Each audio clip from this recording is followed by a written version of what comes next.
The light bulb is going on. In his third NBA season, Buddy Hield is refining his ability to put up points, and the Kings are reaping the benefits.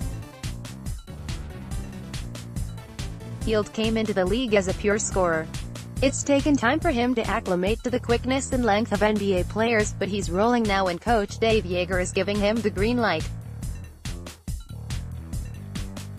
After averaging over 21 points per game in both December and January, Hield is finishing strong. He posted 24.1 points, 6.8 rebounds and 2.3 assists per game in the month of February, and the numbers continue to climb in March. Although the sample size is small, Hield is averaging 24.7 points, 6.7 rebounds and 4.0 assists in 36.2 minutes through 3 games in March. Joerger has slowly increased Hield's minutes, and it's likely that he'll play even more down the stretch as the Kings attempt to contend for a postseason berth.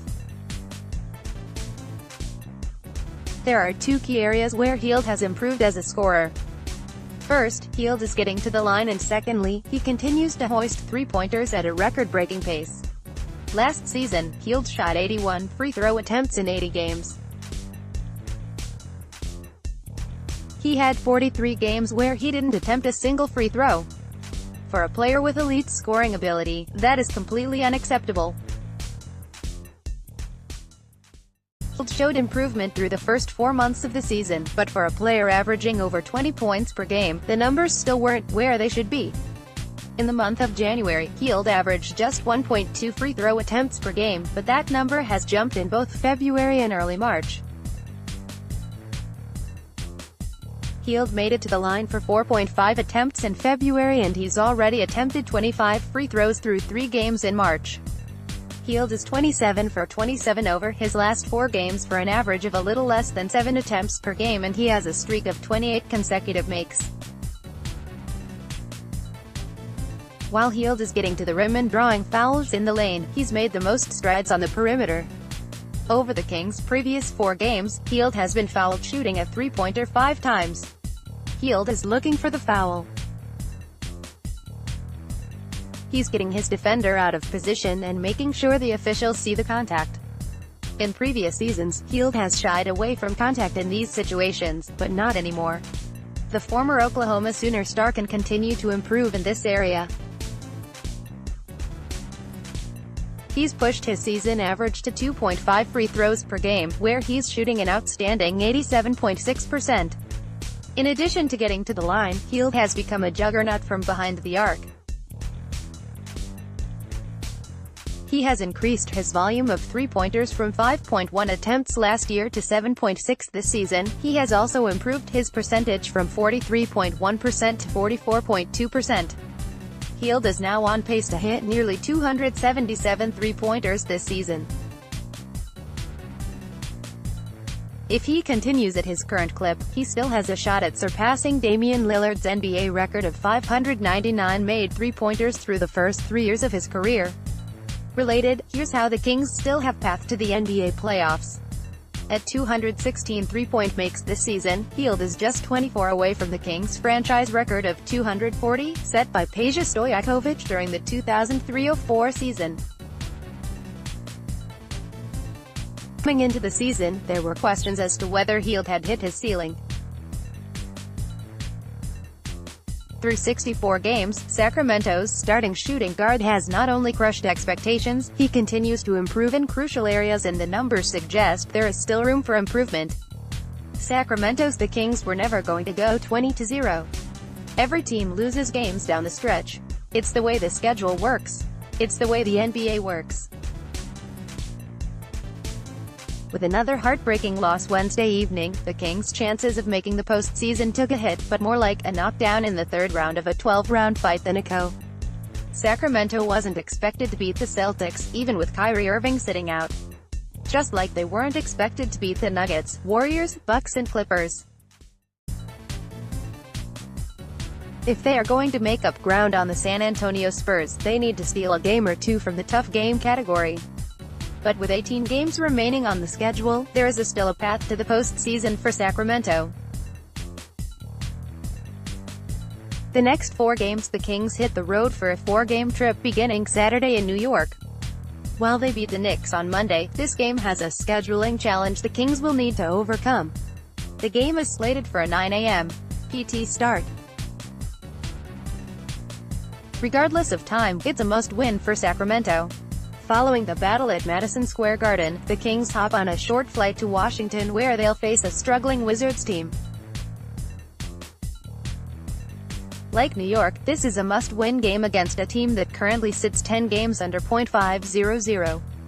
After 2 days off, the Kings play a difficult back-to-back against the Celtics and 76ers on the road. They've shown the ability to bring the Celtics to the brink. With time to prepare, they need to find a way to get over the hump. In their only other matchup with the Sixers this season, the Kings came away with a 115-108 victory at Golden One Center. This is the second night of a back-to-back and Philly looks like a team ready to make a run in the postseason. For a successful trip, the Kings need to win 3 out of 4 and a worst split the trip. Potential record, 35-33 The Magnificent Seven. Following the 4-game road trip, the Kings enter a lull in the schedule. While plenty of these teams are playing better than their record, we are about to hit the chase for lottery balls. Beginning with a 4-game homestand, Sacramento faces the Bulls, Nets, Mavericks and Suns. Only the Nets have a winning record and they are just a game over .500.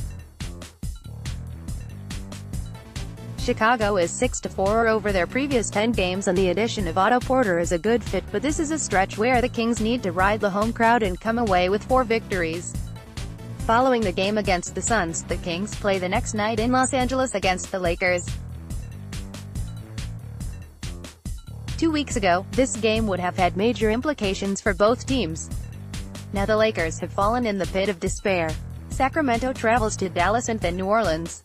Both of these are winnable games against sub-.500 teams.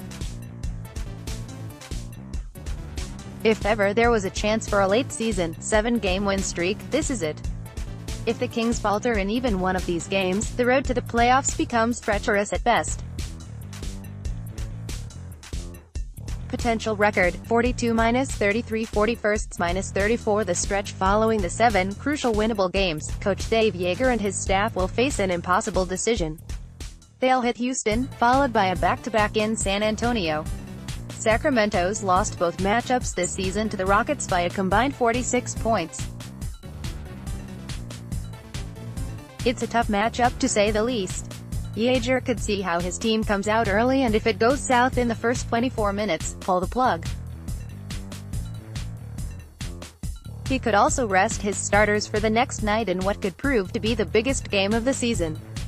With the Kings chasing the Spurs in the standings, a win in San Antonio is the only option for Sacramento. The Kings return from their 5-game trip to face the Rockets again, followed by the Cavaliers. If they want to lay it all on the line against Houston, the second matchup is a better option. Cleveland is 16-49 on the season and starring Dream Ali at the Duke Blue Devils roster for salvation. Sacramento finishes out the final 3 games of the season in Utah, at home against the Pelicans and on the road in Portland. The Kings are 1-2 against the Jazz and 1-1 versus the Blazers this season. With playoff positioning coming to a conclusion, they may catch one or both of these teams' resting players. The Kings need to beat the Spurs, Cavs and Pelicans and sneak out at least one win from the Rockets, Jazz and Trailblazers. Potential record, 46-36 45th-37 Conclusion The Kings have been living by the one game at a time mentality for most of the season. With their margin of error almost completely gone, that theme must carry through the final 18 games. Sacramento has one of the easiest remaining schedules with a win percentage of .460. They currently trail the Spurs by 4 games, but San Antonio has played 2 more games than Sacramento. The Kings trail by just 3 games in the loss column with the tiebreaker already clinched. Related, why Kings-Pacers preseason games are critical for India.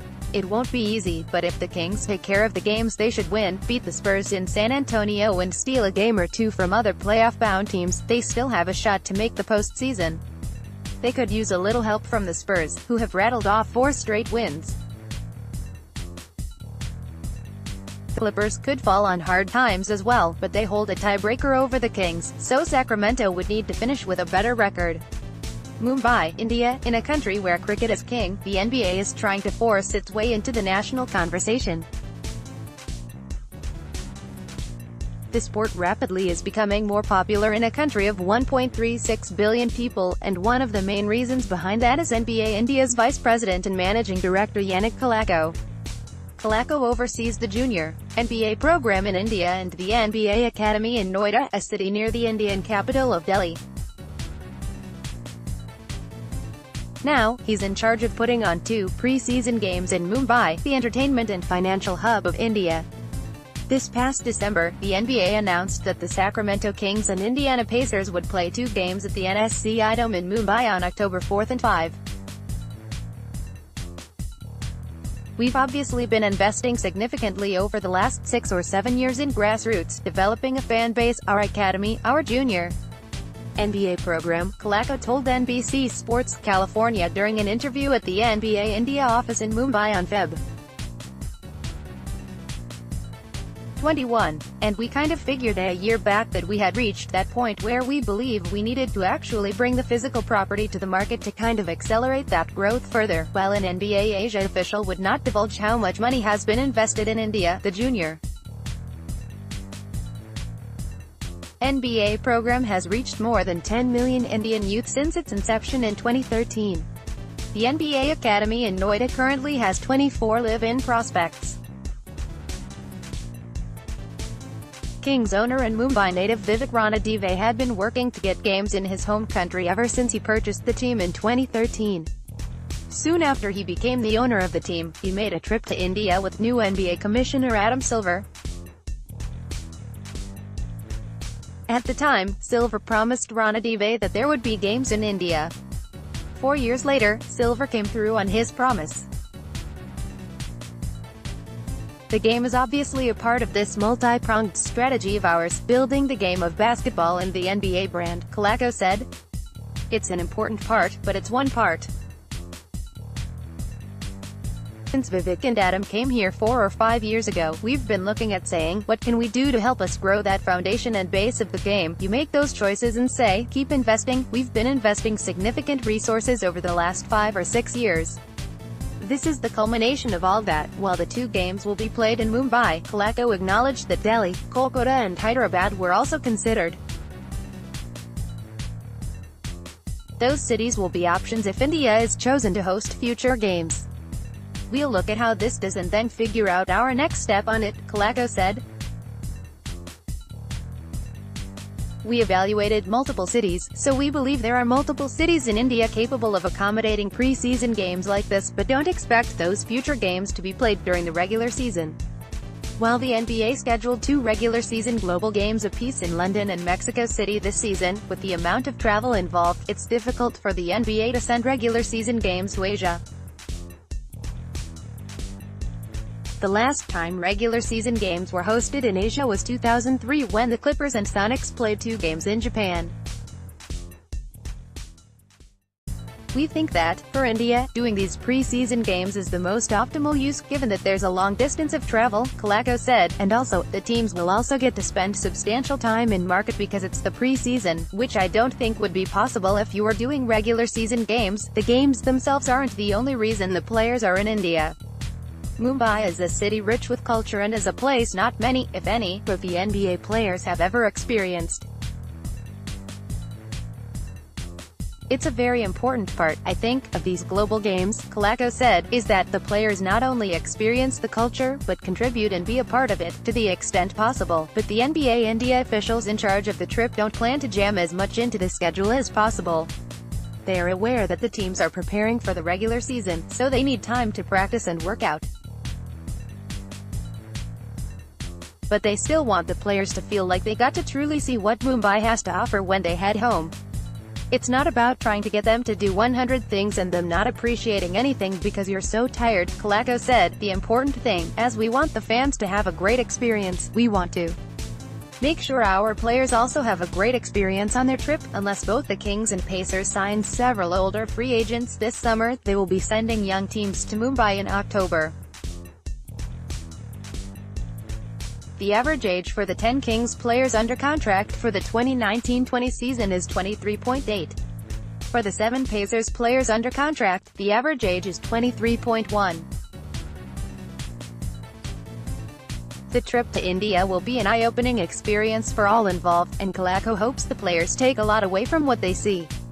What they will take away from this trip is the amazing culture that India has, the variety, just from Mumbai itself, Kalako said, just this amalgamation of people from across the country who work and live in this city and how everyone works together. And I think just the culture of India from the people to the colors, I think that's something the players will be appreciative of. I think our players will also be appreciative of the passion for everything that is sports, the appreciation of entertainment that exists, and also the challenges that this country is not just faced with, but is spending a lot of time trying to overcome as we continue growing, developing as a country. The challenges of poverty, things around that, and it's something we help focus on as the NBA. I think our players will be appreciative of not just the challenges, but the efforts done by everyone to help this country and help address these challenges. Related, India Games key to Rana Deve's vision, Kalako and NBA India have accomplished a major feat. After more than 5 years of investing major resources, they have managed to bring 2 NBA Games to India. So, what does this all mean? It's a really important moment not just for basketball in the country, it's actually the first time any global sports league has brought games of this level to India, Kalako said. So yeah, I think it's a critical thing for sports in this country. And we're going to make sure that everyone from the fans, not just basketball fans, but sports fans as well as the players who travel, we're going to make sure everyone has a great experience.